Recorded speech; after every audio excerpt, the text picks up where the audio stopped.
Silesia is number 4. Silesia.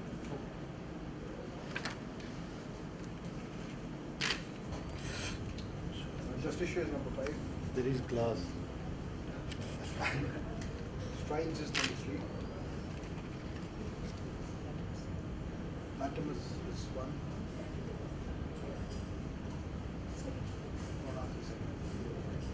Thank you.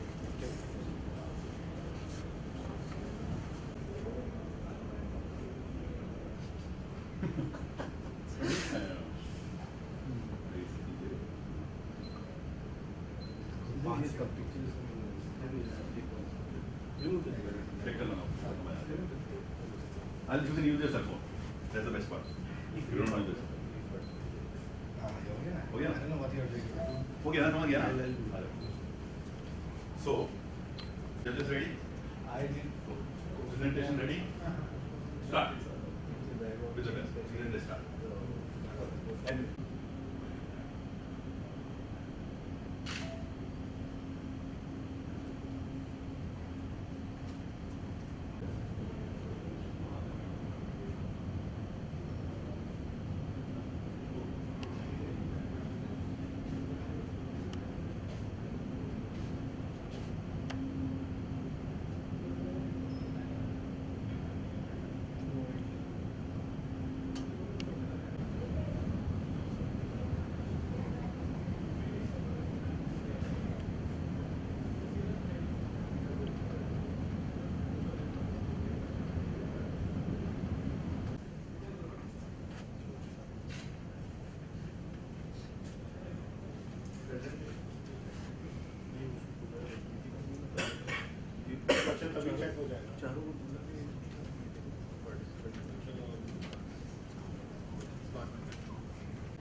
now let's get down to the serious part of the business, and can I request the first team to stay back and the rest of the teams to move to the meeting area, please. So the first team to present is Platinus. The team Platinus. Today, we are here to present our investment recommendation on Viatech Babak. We'll try to answer the question, will Viatech Babak treat your money as good as it treats water? First, the investment highlights. We have erected a target price of 1234, which implies a downside potential of 23%, and hence we are issuing a sell recommendation. The stock price has more than tripled in the past 1 year, from 500 to 1600. High expectations have been built into the stock price because the earnings have grown at a CAGR of 26% in the past 4 years. However, going forward, we believe that the earnings will lower down to 23% due to two main reasons. There is limited scope for further reduction in employee costs and finance costs, and also increased competition will put a downward pressure on the margins of the company. About the company, Viatech Babak, it's an end-to-end water treatment solution provider. It has a global market share of 1% and an Indian market share of 15%. It is present across 20 countries through 18 subsidiaries.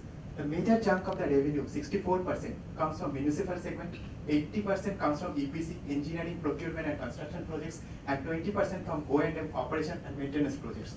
We have done an Arthur Andersen value dynamics framework for the company and have found out the company's strategy is built on 5 main pillars, the most important of which is an asset-light business model in which the company outsources its construction activities, and an investment in technology in which the company has 100+ patents. Now moving on to the bigger picture, the industry. The Indian market currently stands at $6.65 billion and is expected to grow at CAGR of 12.7%. The market is extremely fragmented with the top 15 players contributing only 30% of the market. The major growth drivers would be government support through PPP initiative and also increase in the number of private households. Moving on to the next big market, China, it currently stands at $24 billion, expected to grow at CAGR of 10.5%. The major growth drivers would be speeding up of investment and government support. That is the snapshot of the markets of the other emerging economies. Now we come to the financial analysis. Commenting on the company's performance, we see that the sales have gone up at a CAGR of 16%. During this period, most of the growth has come from emerging geographies like Romania, Turkey, Oman, etc. Now we come to the bottom line. We see that the profit has gone up at a CAGR of 26%. Now, visiting the profits geography-wise, we see that while Babak India has seen a steady rise in profits, the most striking feature has been the turnaround in the fortunes of businesses other than in India and Austria. This has been mainly due to reduction in employee costs, which I will be talking about in a while from now. Now, going further, we see that the gross margins of the company have been in decline since FY11 due to increased competition. Mirroring the decline in gross margins, we see that the cost of goods as a percentage of sales have been going up. On the returns aspect, we see that while ROA and ROCE have been fairly stable during this period, return on equity have gone up since FY11 due to increase in leverage. On the liquidity aspect, the liquidity ratios have remained at the same levels during this period. One benefit that has been articulated by the management while integrating with Babak Austria has been employee cost rationalization. Towards this end, we see that exports from India, both in terms of absolute numbers and as a percentage of sales, have gone up since FY10.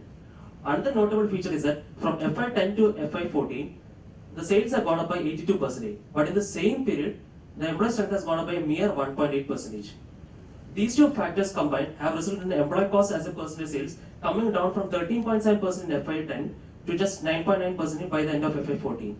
However, going forward, we do not see further scope for reduction in employee costs. Now coming to the financing aspect of the company, we see that the cash and borrowings as a percentage of assets have remained at almost the same levels for the last 5 years, except for its spurt in FY12.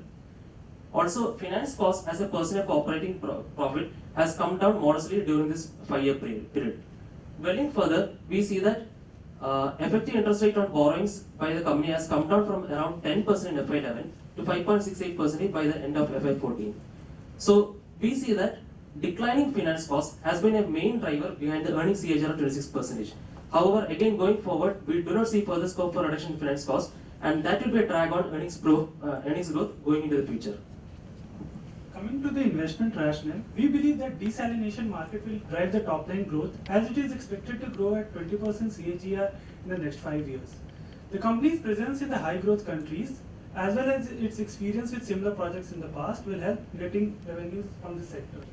But when we look at the industrial segment, we find major exposure towards oil and gas as well as the company's focus towards this sector. But the decreasing crude oil prices due to excess supply of US shale gas production and stopping of the Fed QE program last October will affect this market and have a negative setback to this.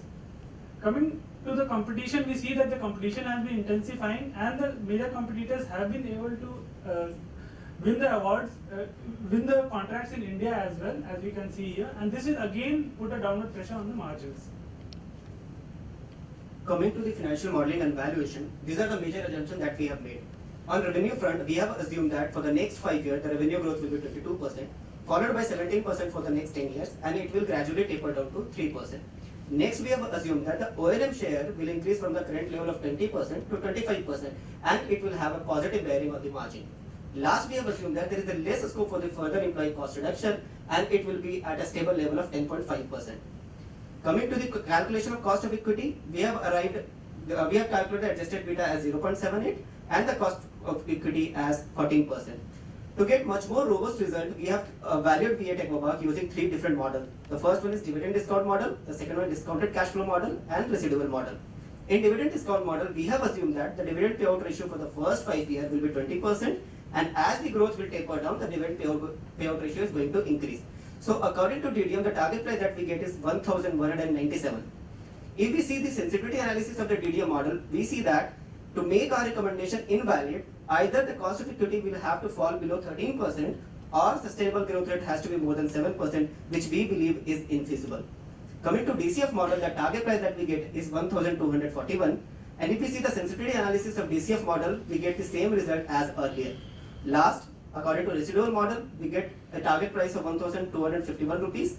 If we combine the result of all 3 models, we have given highest weightage to discounted cash flow model, as other model include actuarial accounting. So the final target price that we get is 1,234 rupees with a downside potential of 23%.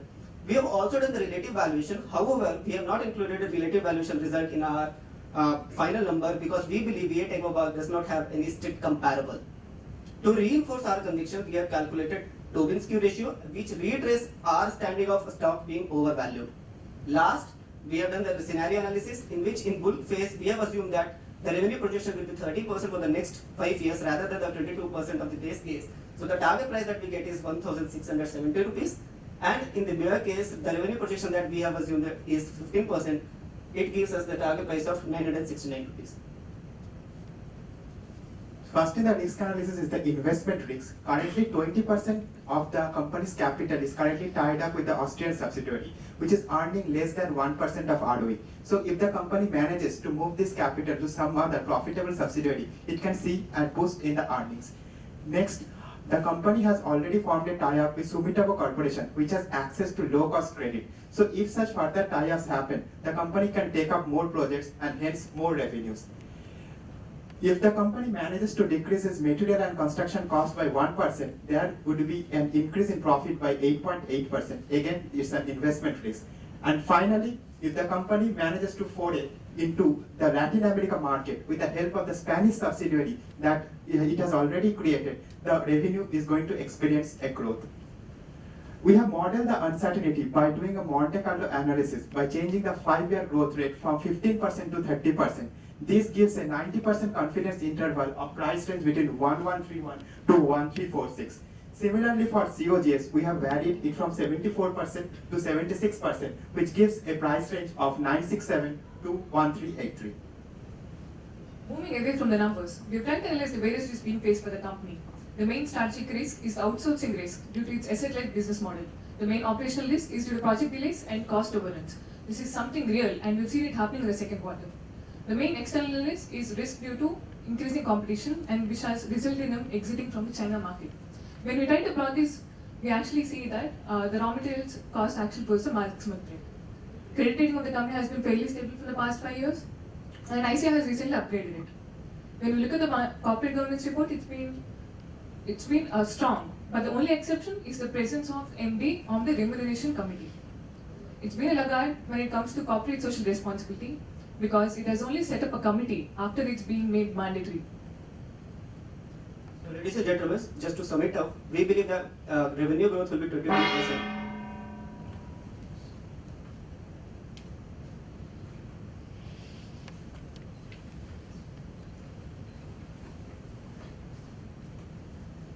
You hear me on this?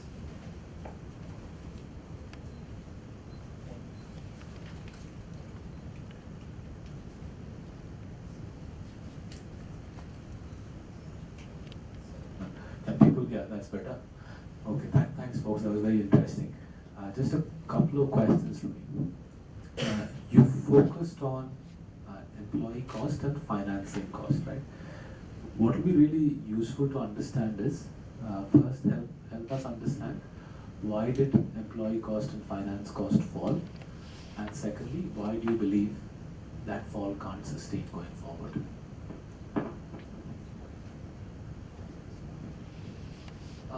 The very reason why employee costs have been coming down has been that they have been moving labor away to countries like India where the cost is actually lower.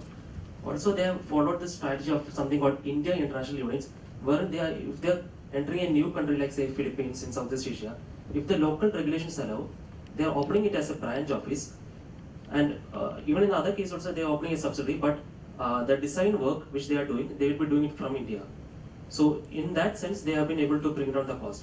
Now the reason why we are saying employee costs can't dip too much further is that if you look at it, employee cost as a percentage sales in India, it has been on an uptrend, as seen by the blue line. But yeah, right. And employee cost as a percentage sales overseas, it is shown by the green line, it has been coming down as labor has been moved to India. So now the gap between these two lines have been coming down, and we believe not much further decline in employee costs can be there. And also in the last quarter in Q2, we have seen project delays, which we believe could partly be due to insufficient oversight of these projects, because they have been outsourcing this work. So that is one issue that we could consider. Now coming to the financing aspect of the company, they have actually moved their, actually in 2007, they acquired their erstwhile parent Wabag Austria. After that, they have been taking more packing credit and more other borrowings from outside India, more in terms of US dollar loans. which have actually brought down their interest cost. But we believe like this is a now there's been almost like 50% of the borrowings are outside India, and other remaining 50% coming from India. And going forward also, we believe that the distribution of sales between India and abroad would remain at around 50% as guided by the manager. And with interest rates, we believe in the medium term will rise in outside India, but in India it would be coming down. So we believe overall the interest cost would be around 5.7%. That's what we have considered in our modeling. One last question. Your sustainable growth rate of 3%, how did you reach that number, 3%?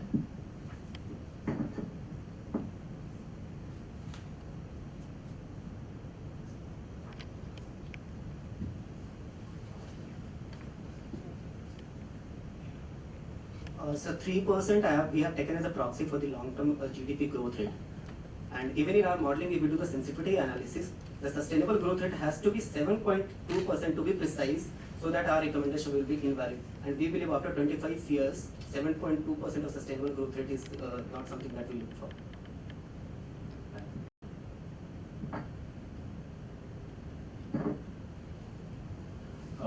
Who is VATech's major competitor in India, and what is their market share? We do not have an exact information on the market share of the various companies in India. But when it comes to India, Hindustan Doraliver, Ion Exchange, and also Degamon have been the major competitors here. I thought you mentioned they have a 15% market share. India, VATech Babak has a 15% market share, and others actually it's the leading company in India in terms of market share. So how do you know VATech's market share? It's been given in the annual report, but whereas the other companies actually haven't given guidance. Okay. And even VATech Babak, actually the management says that the market share is between 12 to 15%. So the correct estimates are actually not available for the industry. So you have a sense who's the next best guy and how big are they? Are they as big as VATech? Are they smaller than them? So VATech Babak is actually, others. Are they the largest? How do you know they're the largest? VATech Babak is the pure play water company. They are only focused on the water and wastewater treatment plants. Whereas the other companies are actually, as you can see, Thermax is actually engineering, energy and also environment. So whatever denominator you've taken for that 15% share, within that denominator, are there companies larger than VATech Babak? No. And how do you know there are not? Because you don't know the others, right?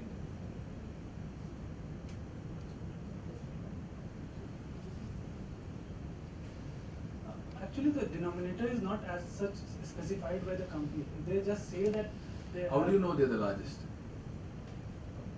They may not be the largest. So one problem with one issue that we faced while researching about this industry has been the border lines are not very clear because No, that's fine. Yeah. So you don't know whether they're the largest. Yeah. You're just guessing, I guess. Yeah, Or in you the spoke to some. in the conference call that we had with the management, they have said that they are the market leader. Also, we talked with an industry expert who said that VATech Babak is indeed the market leader in India. Okay. In just hypothetically, I'm thinking about it. Stock price has gone up a lot. And just a year back, if this competition was held, you would have said this is a strong buy, is it? Because Yes. the DCA Yeah, sure. wouldn't have changed. You would have. Yes, because if you see in the past. That's fine. That's fine. Yeah. And the 3% that you said, you think 3% is the long-term sustainable growth for India? Sir, after 25 years. Okay. Nominal, real?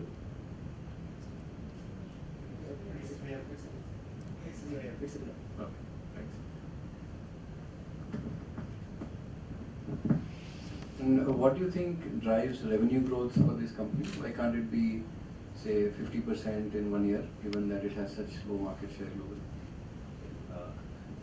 like they have all the geographies which we see they are present in. The industry growth itself is not much, means 15% or at max 20%.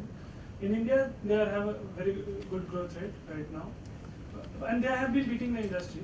But the thing is that the market sizes are also quite a few. And in the biggest market like China, they are already considering that they are exiting EPC. Have you looked at the larger driving trends of water scarcity, per person usage, and how that affects the market evolution? And more importantly, if a company has 1% market share, does it really need the market to grow? And if that was the case, Indian pharma industry would have never grown because the generic pharma industry has been flattish for a while.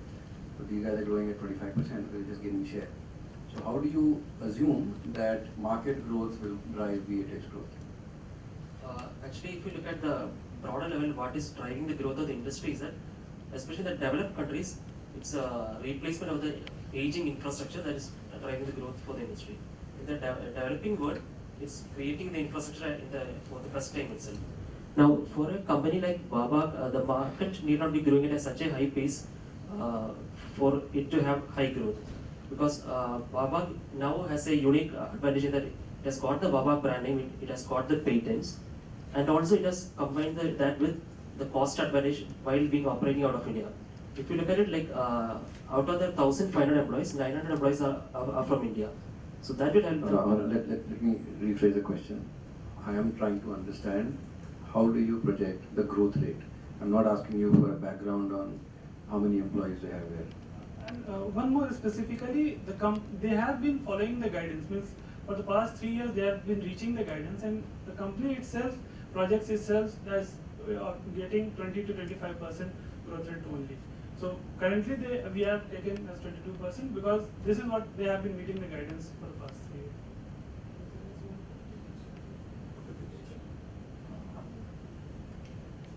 Can I?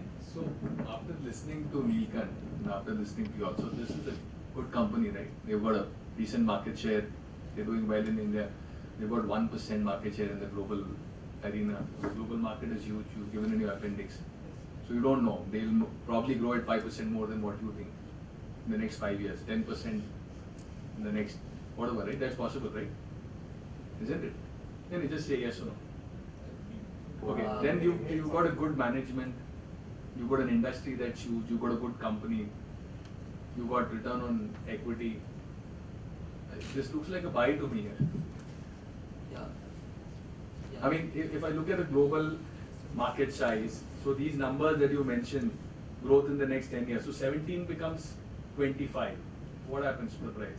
I'm sure suddenly it gives an upside. Aren't you just focusing too much on just numbers which can change and you're not sure about?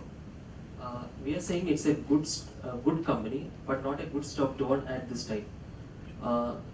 There are some constraints to the growth of this company, because one is they are following an asset-light model. That's why they are outsourcing their construction. So when it comes to BOT projects, they are not able to bid for so many projects. Currently, they have this tie-up with Sumitomo Corporation when it comes to BOT projects. In such projects, like BOT Baba takes only around 5 to 7% equity. Now.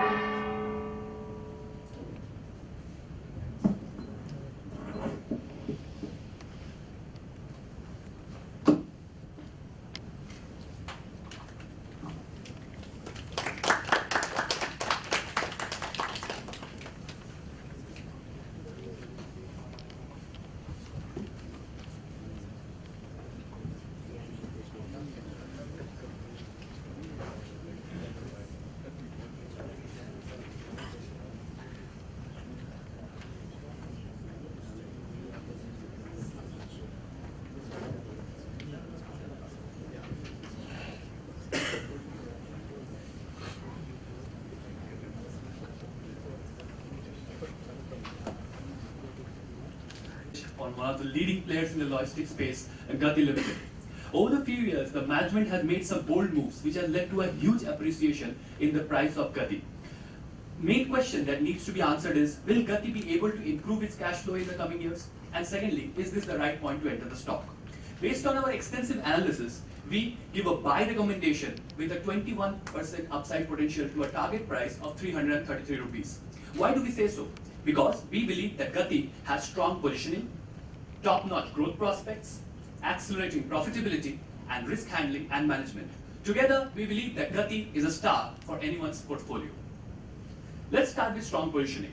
Gati was incorporated in 1989 as a door-to-door cargo transferring company, and it has since then set benchmarks for the industry.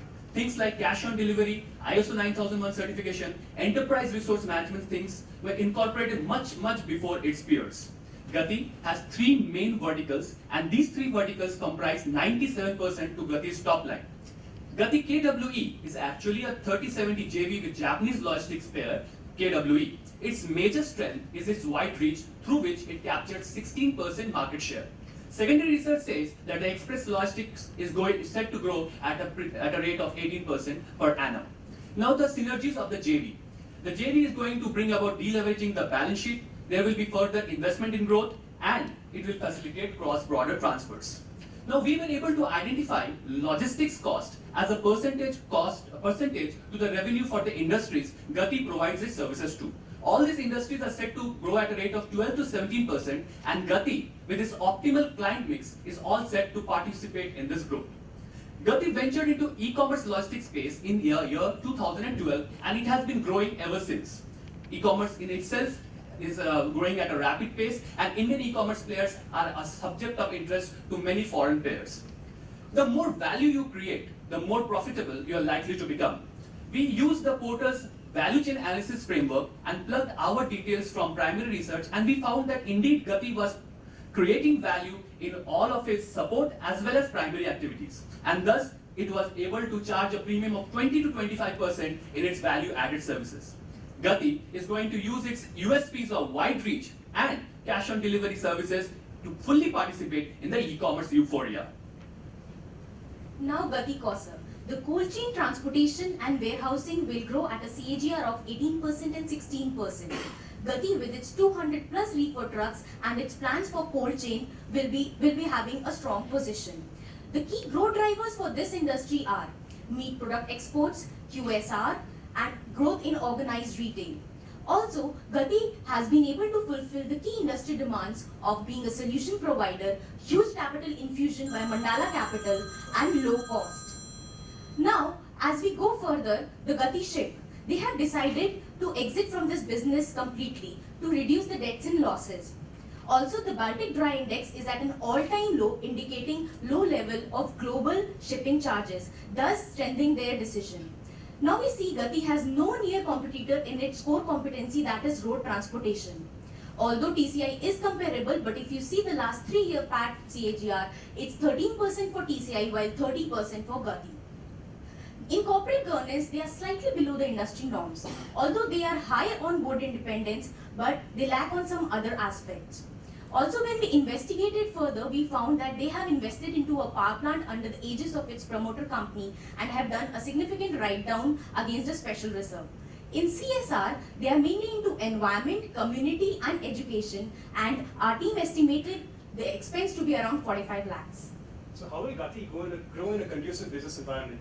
Let's see. Now the major factors fueling India's logistics space include the growth of trade and manufacture, rising outsourcing to 3PL players, a supply-side shift with a focus on value-added services, regulations such as GST, and investments in the infra space. Now coming to India's cold chain sector, this is growing mainly due to the growth in the pharmaceutical and food industries, as well as the establishment of food parks.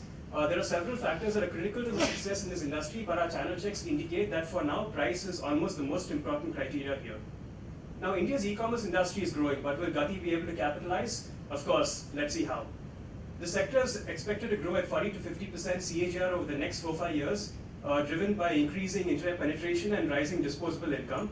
Moreover, the trend of outsourcing logistics to 3PL will benefit Gati. Now Gati and the GDP growth wave, let's see how that will play out. Logistics, as you know, is a GDP sensitive and GDP dependent sector, growing at a multiple of 1.5 times the GDP. Moreover, Make in India is expected to increase the share of manufacturing in the GDP to 25%, and the establishment of industrial parks and warehousing will drive demand for logistics. GST, or the goods and service tax, will cut inventory costs and logistics costs to around 10% of the GDP and help the proliferation of the hub and spoke warehouse model. Moreover, GST in its full force will help bump up the GDP by over 100 basis points. Now, GST will help eliminate the multiple tax structure and the cascading tax effect. The uniform tax rate across the country and the seamless movement of goods and materials across states will be benefits. GST has been a game changer in several countries. Take Indonesia, for example. Indonesia's 33 provinces had multiple tax regimes, but in 1985, a single tax of 10% was introduced all over. And ever since then, Indonesia has grown at a CAGR of 7%. Kamajata Logistics, an Indonesian logistics player, now grows at close to 20% vis-a-vis its erstwhile single-digit rate of growth. Now, we envisage a similar scenario in India and for Gati in particular. Now, what's the truth behind the numbers? We have valued Gati using both the absolute and the relative valuation. Coming to the sum of parts. Presently, about 80% revenues are contributed from the express distribution, that's KWE. We have forecasted the revenues based on a weighted average method of composition in the revenue and the CAGR industry growth rates. This translates to about 14% growth in the next 6 years. At a WACC of 11%, we arrived at a share price of 262.31. Our sensitivity between the WACC and the CAGR shows positive. Gati Limited is expected to get maximum revenues from increasing e-commerce shipments. At a WACC of 14%, we value it at 32.77. Our sensitivity between the WACC and the perpetual growth shows an upside. Gati Kaushal is expected to get maximum revenues from increasing warehouse storage capacity, which is expected to reach full capacity utilization in the next 3 years. At a WACC of 12%, we arrived at an implied share price of 32.56. Our sensitivity between the average capacity and the WACC also indicates potential upside. Thereby, we value it at 327.64 from the sum of parts. Now, moving on to the relative valuation, we have compared Gati across a range of peers who are in the same business across different financial matrices. We can see that Gati trades at a higher multiple both at the EV by EBITDA and the P by E level compared to the industry median. What does this indicate? It indicates that the investors value the stock in the market and sees the potential upside that the stock can create. Due to the lack of quality and the quantity of comparable peers, we have assigned a lesser weightage to the relative valuation. We have assigned 80% to the DCF and 20% to the relative valuation. We issued a buy to the stock at a share target price of 333.87, a 21% upside from the share price of 274.8. A critical limitation to this is a high reliance on the terminal value, about 70%. But the question that comes is, what were these assumptions based on? Of course, the history. In the past 9 quarters, Gati has had healthy margins both at the operating profit and the PAT levels. Now the question is, has Gati shielded itself from the vagaries of an uncertain business environment? Based upon our primary and secondary research and our interaction with industry experts, we have plotted risk matrix based on the impact and likelihood of occurrence. We have identified 4 major risk factors. 1, a drop in GDP. A drop in GDP will adversely affect the demand, which will have a negative impact on Gati's top line. But Gati is well diversified into different sectors. 2, competition within the industry. From Kota's 5 forces, we see that competition within the industry is a significant risk as customers see cost reduction as a major reason for logistic outsourcing. Gati has tied up with IBM for Project Udan in order to continuously improve its value-added services. 3, transportation inefficiencies. Logistic cost is a direct function of the quality of national transportation. At present, 1.7% of the total length of the roads carries over 40% of the total traffic. This has resulted in a drop in average speed of the truck, which is almost half of that in developed countries. 4, rise in fuel cost. Fuel cost is the single largest determinant of logistic cost. Some of the risk mitigation and management initiatives to hedge against this market risk are fuel surcharge mechanism, passing of fuel price hikes to clients, and hedging of fuel contracts. Regarding FCCB borrowing, we envisage 3 possible scenarios. In last quarter, RBI has directed Gati to treat the FCCB borrowing as a debt. Now, Gati's stock price has multiplied by over 10 times in the past year. So can you still invest in the company? Let's decode the stock surge. Gati is seen as a proxy play for India's booming e-commerce sector. Moreover, Make in India, the GST and the Land Acquisition Ordinance are positives for the sector. Over the past 6 months, crude prices have slipped by over 50%, which has been a positive for the fuel price sensitive logistics sector. And the ACE investor, Radhakrishnan Damani, has picked up close to 6% stake in Gati, and the markets may be aping the ACE. All these factors augur well for Gati, and we truly believe that Gati can be a star for your portfolio, and we issue a buy recommendation. Thank you. So folks, can you help me understand how have you treated the FCCB in your valuation?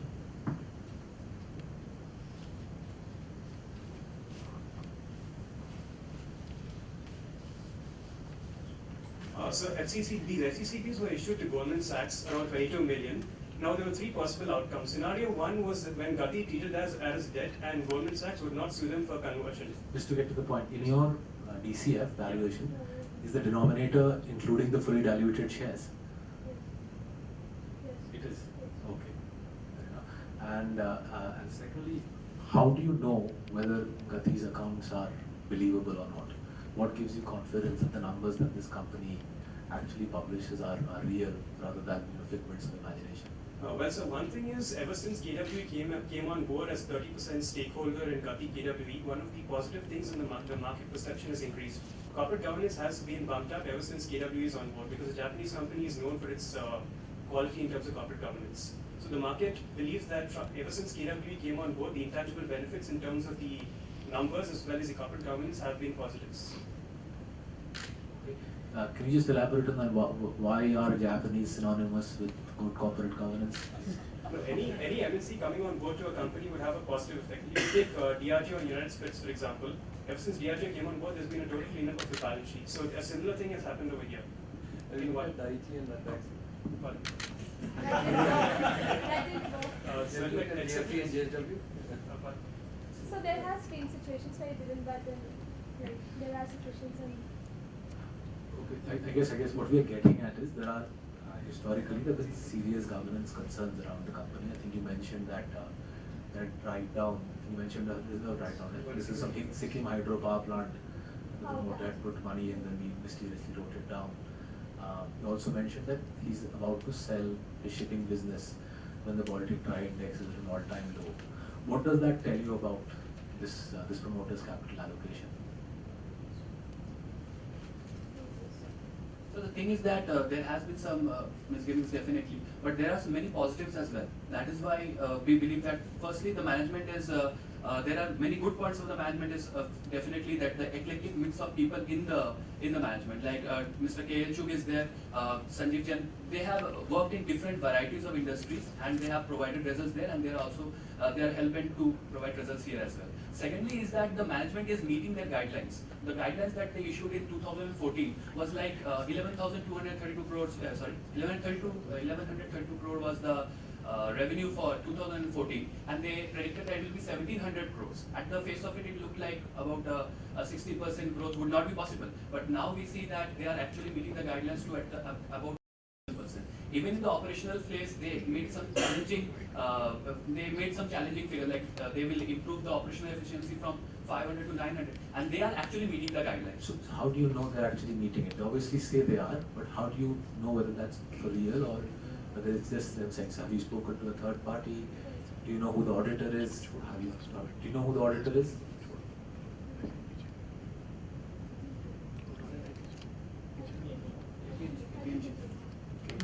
You're absolutely sure. Absolutely sure. Okay. So another thing to this point, I would want to add, if you talk about the management decisions, okay, the shipping business did not work and they have planned to exit it. So look at the fact that they are exiting at the very right time. They are on the move and they are investing. They are moving from a plain cut logistics player to more of a solutions provider. Like they are moving to e-commerce. Their stances in cold chain, because cold chain presently they are in transportation. But the industry is shaping in the fashion of us more of the demand is of a solution provider. So they are coming up with storage warehouses. So the capital allocation in the part of the management, I think it's going very nice and it's brilliant. Why was the stock, well, want to have a better word, dog for 4 years? I mean, the chart that you showed, so from till 2012, it was 2013, it was nowhere. And then suddenly it took off, right? It's gone up 10 times, as you say, in the last year.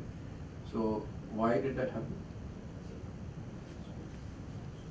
So there are quite a number of reasons. Firstly was the deleveraging of the balance sheet. With KWE into the picture, they made sure that the debt levels are maintained at a less than 500 crores. That was a very positive point for the company. Secondly, it is seen as a proxy player for all of the e-commerce players. So there is a lot of investment in this share because it is almost like a proxy. So what percentage of FY16 revenues come from the e-commerce shipments? So currently the major revenue comes from 80% comes from Gati KWE, and together the other two comprise of 70%.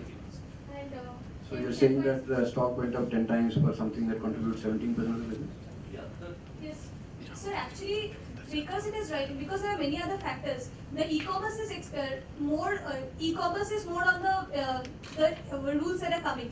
But express distribution is like 80% of the revenues. That's also because of the GDP movement and as the market is seeing. And as he's mentioned that e-commerce, it's acting as a proxy company to the e-commerce companies. So as and when there is more movement in the e-commerce company, the more infusion is happening. Just a note of caution. You know, you may have been too young to remember, but back in '99, every single company was adding info systems to their name. Right. So whenever you look at themes where the stock goes up 10 times with 15% of revenues, you need to be extra cautious on whether it is just a theme or there is some revenue backing it as well. Just a caution. So the e-commerce business is not part of Gati KWE. No, it's part of Gati Limited. It's part of Gati Limited. And Gati KWE, what is their competency? The wide reach, it's present in 667 districts across 671 districts in India. That's it. What's the return on capital in that business? I think 15% on that basis. Isn't it return on capital, return on equity? What is it? So return on capital employed. What is the return on equity on the business? 3%. It's overall it's 3% on the consolidated level, but that's because of shipping and all that's pulling down. That was pulling down and putting more losses on the books. Overall, what is 3%? The overall consolidated companies. No. So Gati KW is the main value driver, right? You're valuing it at whatever, 2 or 260 bucks. Yeah. So what does Gati KWE do? So what is the return on capital that it generates? Where is the shipping business in Gati KWE?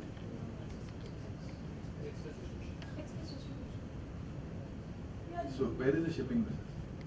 Shipping business is exited. That's the last that they exited this year. Associate company.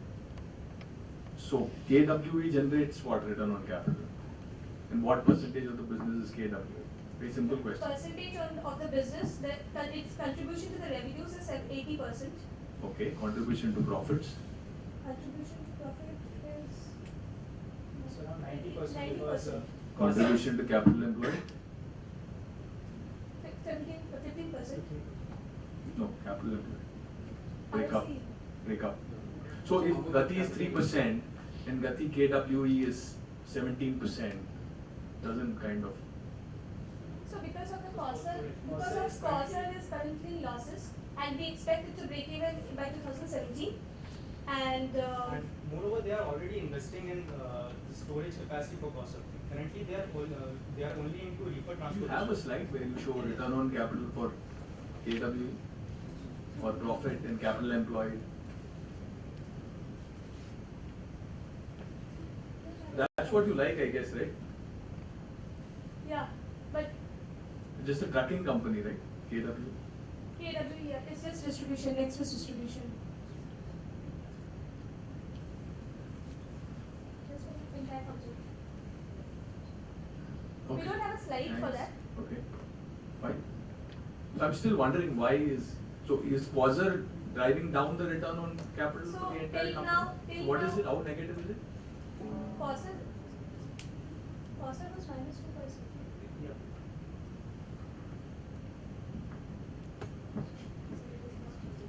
It's not projecting. Yeah, just one last thing. This is one minute left. Why is it such a good idea to be moving around goods for internet companies? I mean, what's the great attraction? Because Goods are goods, right? I mean, how does it matter whether it's internet goods or anything else? So one thing is e-commerce growing much faster than brick and mortar retail. And moreover, the logistics companies, moreover, are pure logistics companies. They don't have the capability to reach every district in India. And the e-commerce sector is growing mainly in the tier 2 and tier 3 cities now. The rate of growth over there is faster than the metros for now. So that's where the major growth will come from, and Gati has the maximum reach in those areas. In fact, if you compare Gati, How do you know that? How do you know Gati has? we talked to an analyst on this. He said that Gati's competencies. How does the analyst know? The factory sector. He's in the logistics. But how did you ask him? How does he know? Yeah, he's a logistics sector expert. Thank you.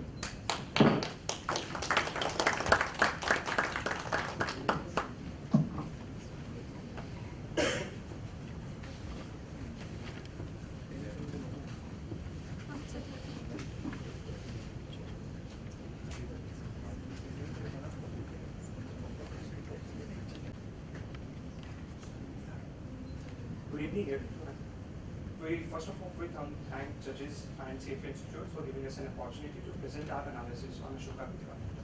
This truly is an honor for all of us. We initiate coverage on ABL with a buyer recommendation.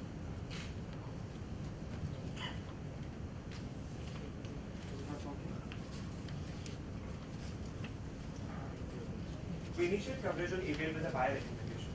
With target price of 199 to 190 rupees, this translates to an upside potential of 39% for investors. Our optimism stems from three key factors which will have a material impact on the stock performance on ABL in near future. These are Firstly, new governments focus on development on infrastructure to propel the economic growth. Secondly, limited number of players left with the resources to take upon these opportunities. And finally, strong balance sheet and favorable valuation of ABL. Started in 1976 as a small-time residential contractor, ABL has grown to become one of the largest highway developers in the country. It currently manages road portfolio of 31 road projects. The portfolio of road assets is managed by two holding companies, ABL and Ashoka Concession Limited.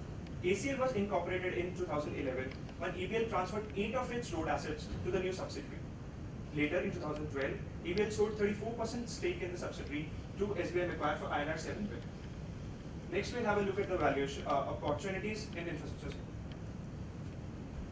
We have identified 4 key factors which we think are pivotal for the growth of infrastructure sector. The first is the increased government focus on this sector. Despite the fact that India has the second largest road network in this world, its road density is nowhere near the world average. But we believe this is going to change. The government planned expenditure on road and power sector, the 12th five-year plan is almost 3 times of what was in the previous year. With the policy reforms like premium deferment and easier exit option, government has already taken first step in this direction. The second is the NHDP program. NHDP aims to connect all the major cities and ports in India by end of 2017. To achieve this target, the government has to award at least 20,000 kilometers of extra road project. Third is the revival of Indian economy. We have found a very interesting correlation that for 1% increase in GDP, traffic grows by 0.9%. Apart from this, the share of road in the freight traffic has constantly been increasing. All these factors will lead to increasing toll collection by the BOT players. Plus, the schemes like 525 financing, other schemes are going to solve the long-term financial issue of the sector. The fourth point is the power T&D sector currently is in the growth phase. The government tends to reduce the transmission losses by 25%. But this gives a great opportunity for the players in this sector. Our financial analysis of BOT players shows us that in fact the competition in this sector has reduced as companies like Gammon, the power T&D sector currently is in the growth phase. The government tends to reduce the transmission losses by 25%. But this gives a great opportunity for the players in this sector. Our financial analysis of BOT players shows us that in fact the competition in this sector has reduced as companies like Gammon and IVRCL do not have a strong balance sheet. This is primarily due to aggressive bidding and increase in number of stalled projects in the past. Overall, we see this is the right time to go long on infrastructure stock. The question arises, is ABL the right stock? Integrated business model, operational efficiency, sustainable revenues, and enhanced debt and equity taking capacity make us believe that ABL can capitalize on these opportunities. In this model, all EPC work is carried out by ABL, which has built an expertise in road and power cash contracts. Similarly, ACL is the group's BOT operator and toll collector. With their expertise, they have the support of in-house RMC unit, which provides a cost advantage against the volatile input cost. This unit also helps control the bitumen cost, which contributes 51% to the total material cost and provides a cushion against its peers. Delay and time overruns affects the bottom line, and among its peers, ABL is one of the best performers with timely execution of projects. They have built this advantage through proprietary toll projection softwares and R&D center and brought about the operational efficiency.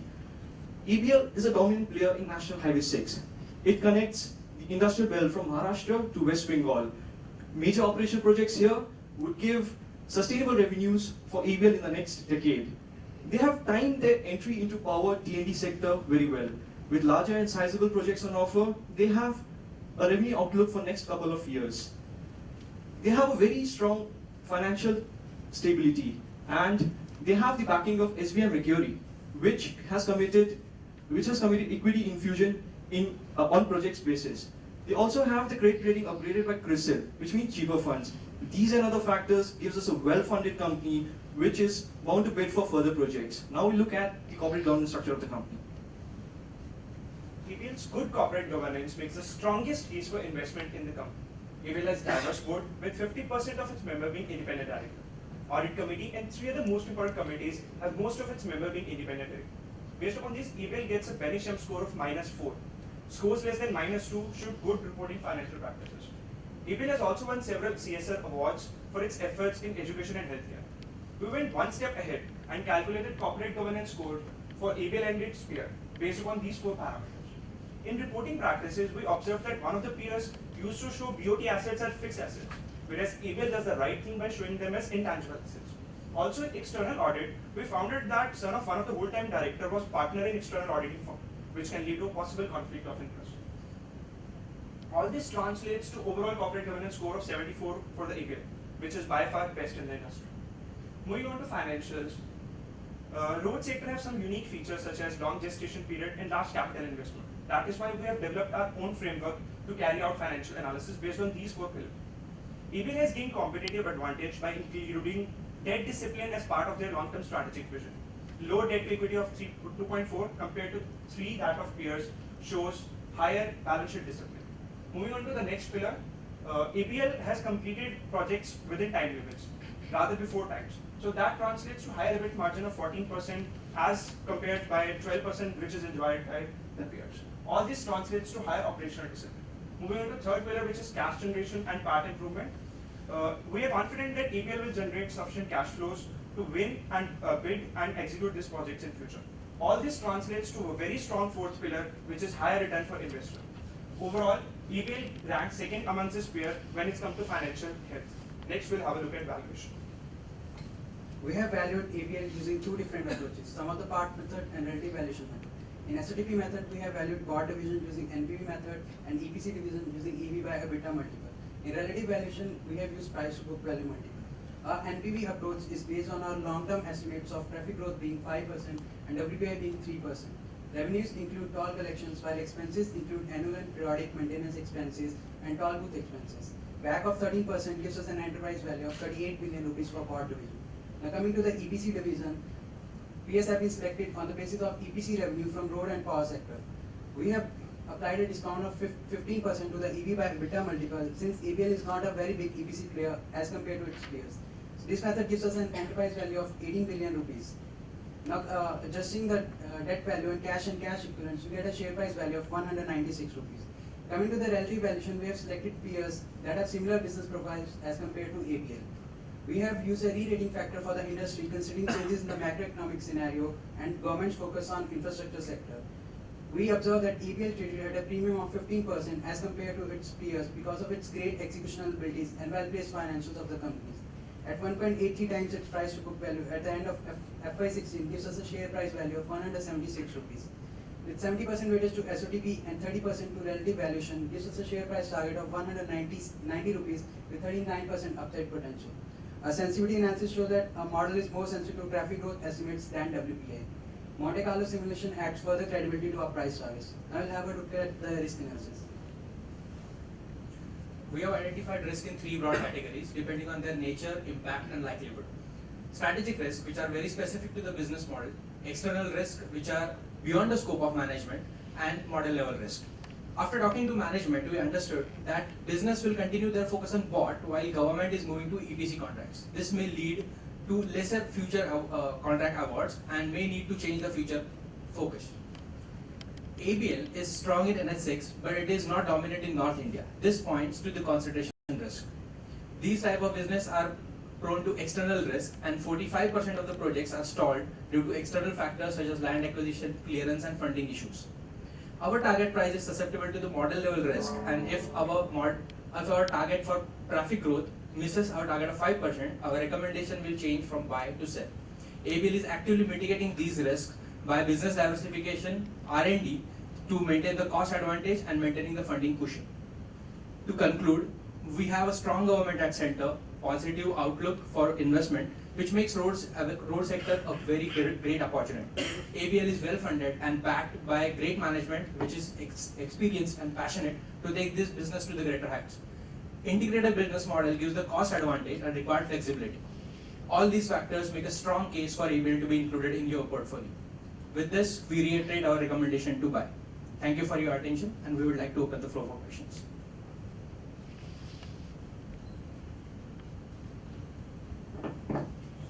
There's three things I saw in the slides which really intrigued me. If you could help me understand them. There's something called re-rating factor, 1.25. What is this, and how do you get 1.25? So actually, in the past, the companies have been trading at a price to book value below 1 because of not a good outlook for the infrastructure sector. With the stable government at the center, government has been focusing on developing infrastructure for the country. So that gives us more opportunities to the. So you multiply all share prices, all the values. No, we multiply it by 1.25. That would re-rate the sector. What basis do we do that? I mean, why is it not 1.45, 1.75, 1.15, 1.05? How did you reach 1.25? For that we check the average data whenever there is election or post-election, and what are the trends been throughout for last 15 years we calculated, and from that we understood that values are all the stocks are rallied, and dividing with the average we got that factor of 1.25. How long does this last? I mean, since you've done the analysis, how long does the multiple last this 1.25? While in the calculation virtual analysis shows that we've taken the result for 2 years post the elections. We see that 80% up, whenever there is a stable government in center, the stock prices go by as much as 60 to 70% within a 2 year span. So that's the time horizon we've taken. And that coincides with our target price of 18 months from now, already 4 to 5 months ago. And you give them a premium to the sector, right? What's the logic behind that? Why give them a premium? Premium of 15%. Premium. So we have observed the past data of 5 years. We looked at the multiple, and we observed that ABL has been trading at a premium of 20%. It's already there, so why add another premium? No. We have used a 15 conservative premium of 15%. In the past, it has been trading at a premium of 21%, but for our valuation, we have taken a conservative value of 15%. So 1.25, then multiplied by another 1.15. This 15% also take care of the better competitive advantage which ABL has over the other sectors, right? Like the better management, better operational activity. So all the 15% premium it will enjoy, but it is less than what it is actually trading at in the last 2 years. And the 5% traffic growth, where did that come from? So we analyzed the data of the GDP growth in actual terms, in rupees billion, and total freight traffic which has been increased. Then we found a correlation between them. So right, that correlation comes out to be 0.9. We also have a data which shows that. Don't worry about the interest. So you have some correlation. Yeah, so that for every 1% increase in GDP there, the traffic obviously increased by 0.9%. So right now the GDP is expected to grow at 5%. So around 4.5% should be the growth in the traffic. This is the estimated figure. Whatever. The correlation. Right now it is expected that India GDP will grow at least 5%. How long will this happen? How long will this 5% continue? New model. I'm trying to understand what's in your model. So we have kept in mind again the re-rating of the infra sector. So with stable government at place, we have seen that infra sector would get support from high traffic growth, and since there is a stable government at place, so we expect that growth and infra reforms taken by the central government would help the GDP to take a upswing, and we'll get a high traffic growth from them. Adding on to the answer, sir. In our analysis, we've taken 5% traffic growth for next 10 to 12 years. We do not have any terminal values in our case because we have taken the current projects only, and the concession period remaining maximum is 24 years. For next 10 to 12 years, we have taken this 5% traffic growth, which eventually drops down to 3% as we approach this. Fine. So, your faith in the new government is very touching. Now, when you look at the last 2 years of no revenue growth, and you're building in a very nice pickup in the next 3 years in your revenue assumption, what gives you confidence? And what was going wrong in the last 2 years? Because the GDP growth now, the CSO has said it's now 6.9 and not really sub 5, right? So the GDP was doing fine, but road construction was not happening. That's one. Second, what do you think the government does when you say reform? Can you look through and tell me what reforms mean? Last 2 or 3 years, the main problem is all the players were facing with the financing problem. Nobody was willing to finance a long-term project which has no uncertainty. The financial closure was becoming difficult. Plus the policy block down, like the environment clearance, the other clearance, these are blocking the new project. Right now, what the government has done, that it has released some of this issue, like you do not need an environment clearance if you have to widen the roads for 100 kilometers. Then FDI is allowed in this sector. this will be treated as a special segment. So all these policy at least give us some positive sentiment that this sector is going to grow. Have you seen reality on the ground? I mean, is road construction picking up? Right now, sir, as such now there is no road project, but today only the third quarter result of Ashoka was announced, and even in the con call we also heard that the NHAI is already expecting to bid an offer of at least 40,000 crores in the next few years. So we've been expecting to, so that expectation has been there since the time that we've been hearing them post-election, even before, in fact the UPA government also, that expectation has been there. So what makes you think that that expectation will turn into reality in the next 2 years? So because if whatever the target the government has set for itself, it has to, for it to achieve that, it has, the infrastructure is the backbone. All the ports and all the freight traffic, all the thing will be done with the road sector. So for want of time, even during the best times, if you ask me to name one sector which is the crappiest sector, which has never generated return on capital or value for shareholder, it is the road sector, EPC sector. So I don't get why this sector in the first place. It's never ever generated. Pick up any stock, pick up the best stock in the sector. Ashoka Buildcon, what is the return on capital generates? Return on capital is around 8 to 10%. Okay, not even cost of capital or cost of equity, right? You're happy with that return? But sir, but this sector, Get that much in the bank here. but this sector is the backbone because it has to grow, and Ashoka Buildcon, whatever. So even when growth was there, these guys never generated money. Sector, ever. But the return on this stock was good because. No. First, let's talk about the return on the business. So,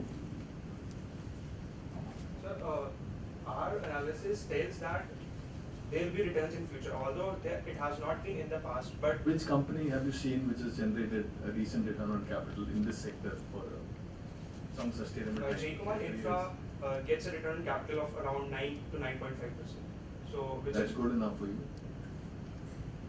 So the return on capital, if you adjust What's it, the cost of equity? Would you will ascribe to any?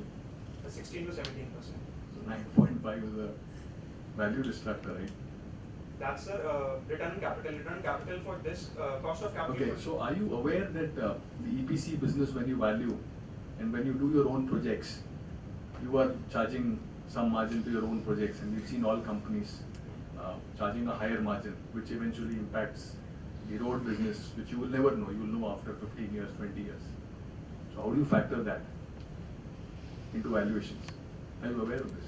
So we are aware, but we did not take into consideration this factor that within that ABL takes the projects, does the construction transfers to ACL for further BOT collection. The in-house transfer of we did not capture this margins into our valuation. So for example, if you do the EPC for your BOT project, then you can charge whatever margins, and companies should openly do it. They used to charge upfront margins and upfront profits, and then you're giving them value.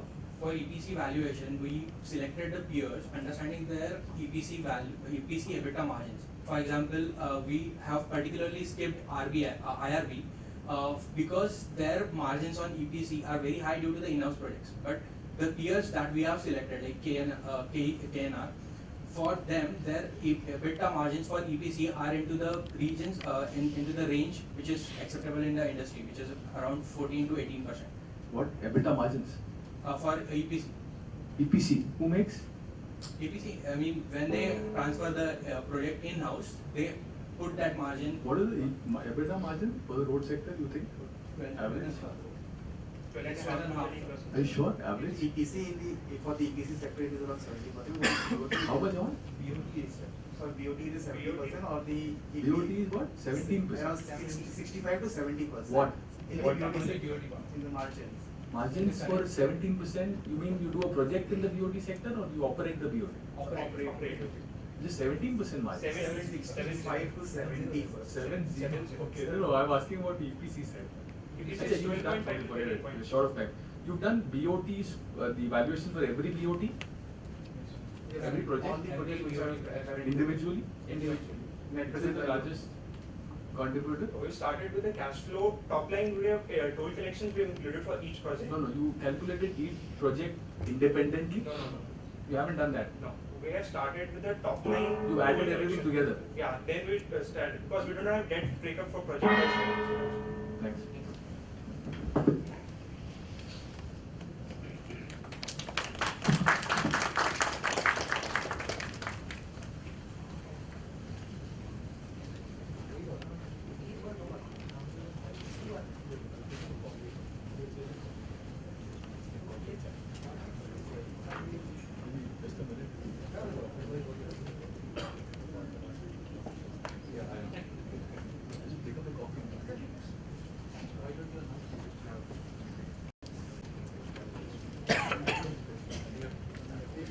Good evening. Thank you for your presence today.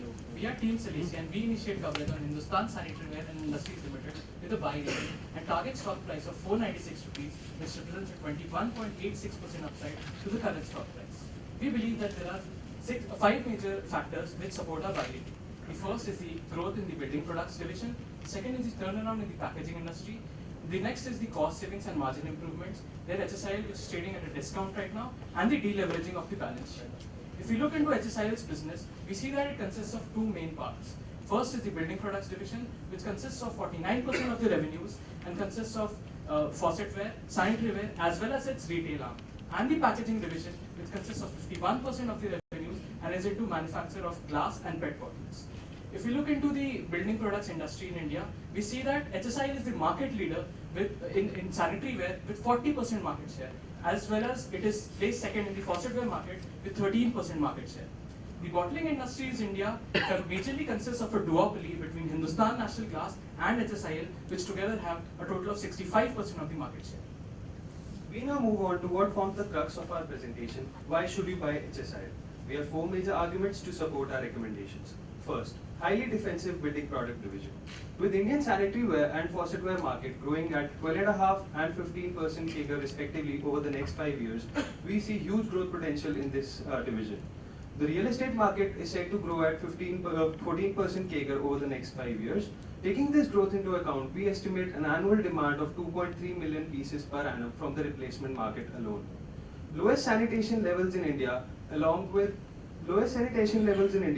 as well as government's focus call for a cumulative 4.4 INR trillion worth of investments by 2020 by the government's water and sanitation program.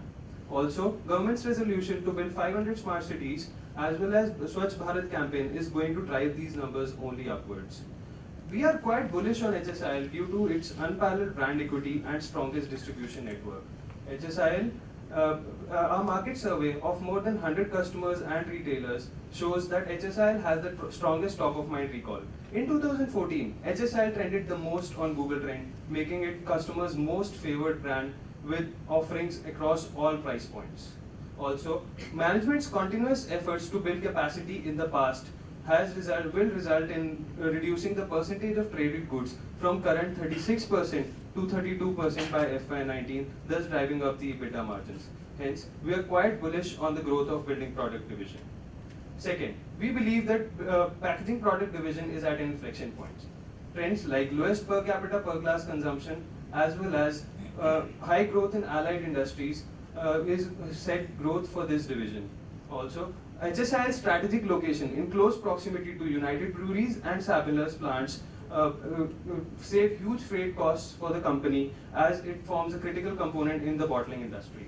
Also, in FY14, around 25% of the market capacity was wiped out due to oversupply. This led to a 5 to 7% price increase in the bottling industry, which led to better realizations for the company. Also, HSIL is the sole manufacturer of German technology colored bottle in India, thus commanding market premium.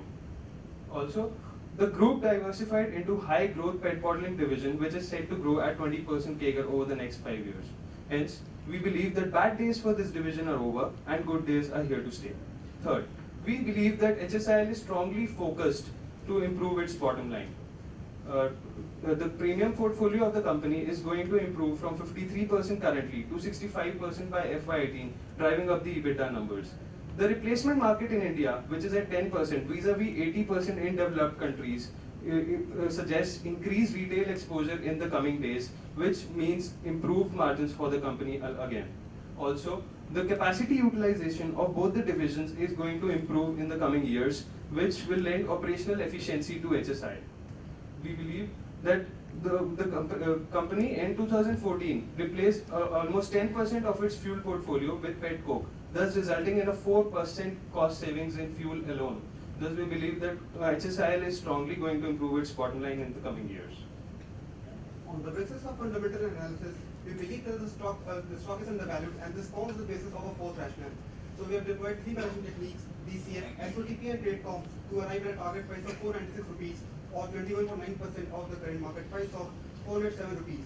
Now moving on to DCF, we believe that revenues of HSIL will grow at a CAGR of 15.1% for fiscal year 14 to 19 on the basis of increasing volumes as well as high valuations in both the business divisions.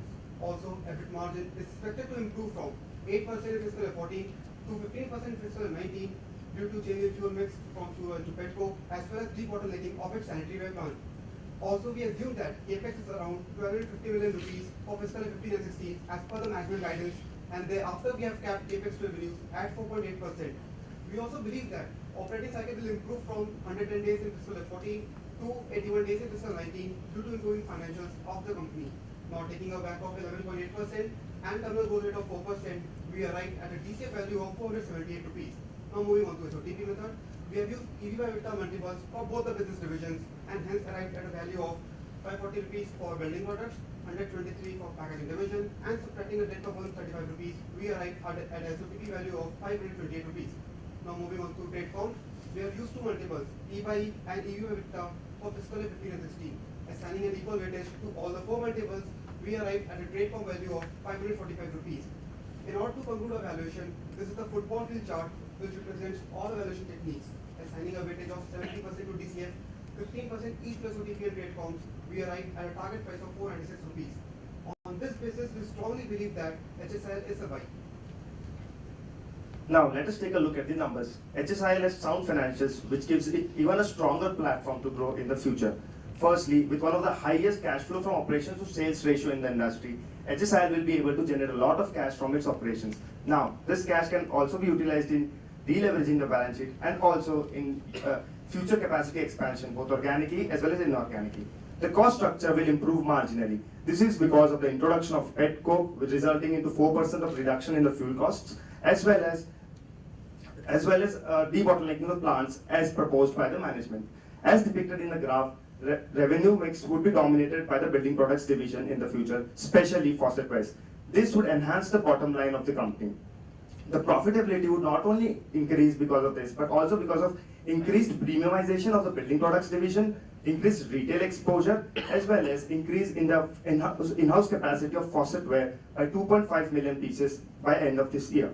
Finally, with a debt by equity ratio of 1.4, HSIL may be considered to be highly leveraged when compared to Serra, but not as much when compared to HNGIL or let's say Mohan Breweries. So, in order to bring this down, the management has already taken steps like raising capital via private placement of up to rupees 2,500 million, which would be utilized in order to prepay the short-term as well as long-term debt. We have also analyzed the various risk factors to HSIL and the various mitigation steps proposed by the management. We have divided the risk into four parts: the strategic risk, business risk, financial risk, as well as regulatory risk. We have done stress testing assuming that these risks materialize. The first risk, which has a maximum probability but medium impact, is the increase in the competition in several segments of the building products division. Recently, several competitors like Duravet and American Standard have entered the premium market. Our model suggests that the HSIL's market share will have to fall by 6.9% for our rating to change to a hold. The next risk, which has medium probability and medium impact, is the high cost of raw materials, increase in cost of raw materials and energy. Although several institutions have right now forecasted these prices to remain low, but in the future there might be some global conditions under which these increase. Our model suggests that the raw material and energy cost will have to increase by 12.6% for our ratings to change to a hold. The Monte Carlo simulation takes into account the market share, forex fluctuations, the cost of raw materials, and the growth rate in the tier 2 and the tier 3 cities. This table shows a set of conditions under which our recommendation changes to a hold or to a sell, but these are highly unlikely. We have also analyzed the CSR strategy as well as corporate governance strategy of HSIL and find it to be sustainable as well as superior to its competitors. In conclusion, we would like to give a buy recommendation to HSIL with a target price of 496 rupees, which represents a 21.86% upside to the current market price based on the four factors that we have discussed. Our recommendation is further enhanced by the recent company results as well as industry reports. Thank you for your time, and now we are open for questions.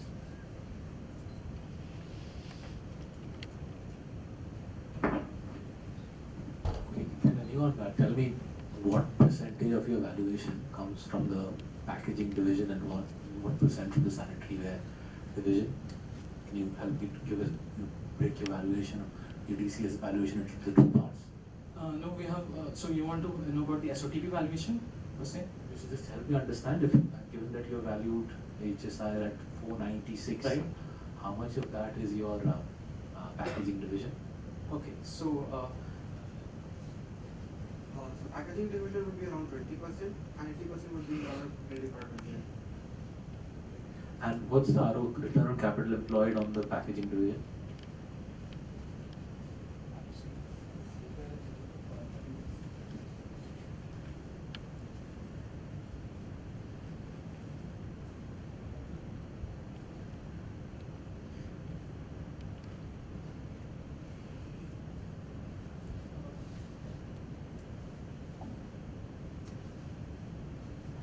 It would be 7.4 for the entire HSIL for FY14, but if you break it up, it would be around 13 to 14% for building products and 2% for packaging products. So FY14 was a one-off year. The packaging products division, in fact, the entire industry was in a slump. Almost 25% of the capacity was wiped down. So that's why the HSIL as a company was able to raise the prices by 5 to 7% this year itself. So that's why we think that yes, this division is going to improve a lot, especially the figures. What will happen to bring it out of the slump? So, it has already actually brought. Actually, there was oversupply in the packaging division, but that oversupply has reduced in the current fiscal year. But the major players have reduced their furnace capacity. They have shut down one furnace capacity, and HMD, the largest player in the packaging division, they have also shut down one of the furnaces. Also, the bargaining power of this industry has increased this year, and we can see a price rise of 5 to 7% in this fiscal year, which is not quite realizable in this industry. So that's, if I'm right, that's temporary presumably, because packaging is something you and I can also set up. This is bottling, right? This is bottling. So that's pretty straightforward business. So you got ROC is going to 20% in a business where I presume roughly half the capital employed goes in this bottling plant, suggesting that on the remainder of the business you have 30-40% ROCs presumably. So if you got FY19 20% ROC in a business where half the capital employed is a bottling operation, presumably on the rest of it, the sanitary ware business, you have remarkably high levels of ROC. This figure is for the entire company, and for future years, our sanitary ware is a dominant leader as compared to the packaging division for this company. So packaging, our building product division is growing at a rate of 18%, whereas packaging division is just growing at a rate of 11%. So our revenue share will increase to 60% in fiscal 18 of building product division, as compared to 49% right now in fiscal 14. And what's the capital employed split? Would you know how much is packaging, how much is bottling operation? Sorry, how much is bottling and how much is sanitary ware? What's the capital employed split? Any idea? The company does not provide. Fair enough. Working capital, you've got a big improvement in working capital in the model. What's going to drive this major improvement in working capital? So you'll see that account receivable days, it decreased from account receivable days, it increased from 60 to 80 days in fiscal 13 itself. It was basically because of the oversupply in the market. Company has no bargaining power in this packaging division, so we have to supply higher credit terms to our customers. So we expect that this will improve in the future years. It will come back to the 56 levels, that is to its historical level of fiscal 2011.